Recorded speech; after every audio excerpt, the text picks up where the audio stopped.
এখনকার যুগে কি যে হলো, কাছে এত টাকা টাকা সুদের কোনো বুঝার মতো কোনো লোকও নাই।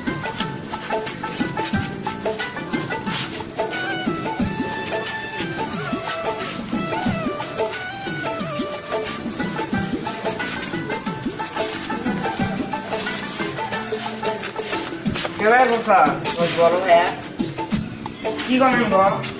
টাকা টুকা কাছে আসে সেটা বলে না কি দিলে ভুল হয়ে থাকে। বলে সুদের উপর টাকা দেয়। ও ভালো কথা ভালো কথা, হ্যাঁ সুদের উপর টাকা লাগে, জানতে পারি না। আমার কাছে 5,000 টাকা দাও তো। খুব এও করছি গো, কষ্টের মধ্যে করছি। দোকানপাট আসলো, গাড়ি আসলো, বেচছি বুঝছে।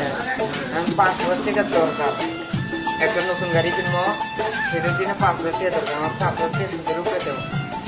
5,000 টাকা সুদের উপরে নিলে কয় টাকা করে দাম নিতে? 1,100 করে দিয়ে দেয়।